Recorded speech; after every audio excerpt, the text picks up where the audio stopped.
And I open session for 1 or 2 questions.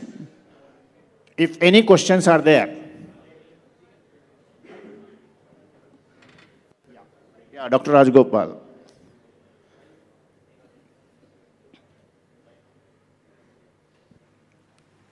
Yeah, I will give.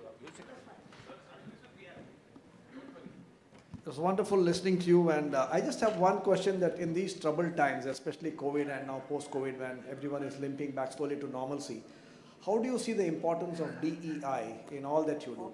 Diversity, equity, and inclusion. Absolutely. I think you can't do without it, right? It is about inclusivity, right? I talked about mindset. What COVID taught us was this inclusion. As I've observed now, people have started to collaborate more. They've started to get together more. They've started to, reach out more, okay? Because I don't think COVID has left anyone unimpacted. 100% of the people in the world have got impacted in some way or the other with COVID. And that has had an impact on the mind. And you just can't, as you look to the future, that's the way to go. You will need to have more diversity, more inclusivity, and continue to be in that way. And it is not now about making the effort. We have already got into a situation where we are now in that space. We are already there. Yeah, and that's what I talked about, right? Every adversity is an opportunity. COVID was that adversity that has created this opportunity. And it's just there. Thank you for your question. Next question from Dr. Rajiv Jain. Yeah, Mr. Prashara, eye-opener and the kind of joy that you shared was well perceived. The question that I have is, do you perceive or visualize a health and well-being professional within Reliance Industries to head the CHRO portfolio? Or do you believe a health and well-being professional will look after health, well-being and sustainability of Reliance Industries in future? Okay, thank you, doctor. That looks like a trick question. To me, any human being can head whichever chair or occupy whichever chair that exists. It has got to do with the mind. If a person sets his or her mind to do it, there is nothing that a human mind cannot do with the body and the spirit. If it has to come together, but any chair is available for grabs for any individual. Any individual. Okay, sure. So I hope so. We end up the session now. One more question. All right, go ahead.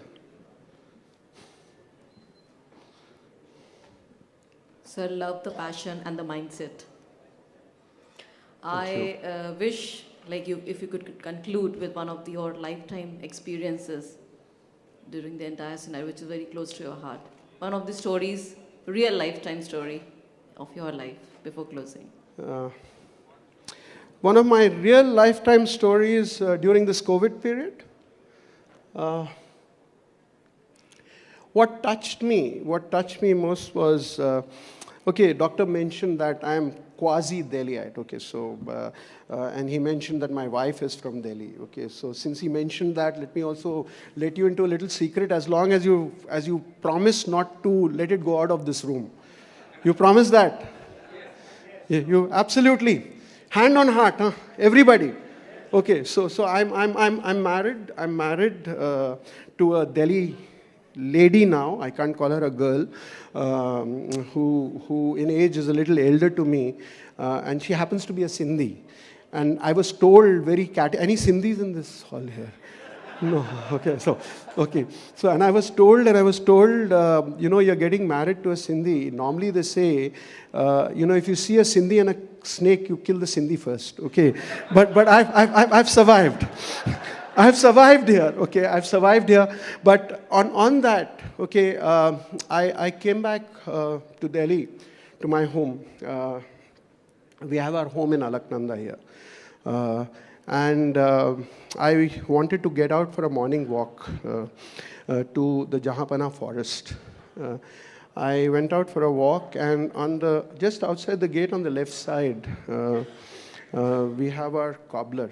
And, with the cobbler, I've always had this conversation. I would take whatever to him, and he would say, कि इसमें क्या करना है? मैंने कहा जो आपको ठीक लगता कर दो, ठीक कर दो, ठीक है? And he would say, and then I would ask him, इसका कितना दूं?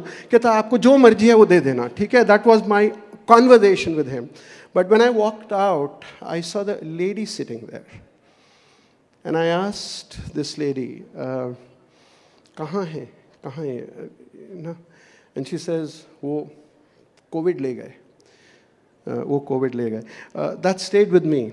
You see, I miss those conversations.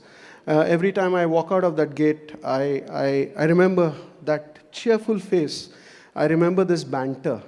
And God bless him wherever he is. I know he's in a better place, but that impacted me. That left me with a... Every time I walk out, I feel that tinge. Okay, thank you. Anything else from anyone? No. So once again, I would request you all to stand up and give yourselves a standing ovation for all that you've done. All of you. And let's hear this in the hall for each one of you, for each one of your fraternity, for everyone in the medical services. Thank you so much. God bless you all. Stay blessed. We are privileged to have you amongst us. And I'm honored to be here this morning. Thank you so much.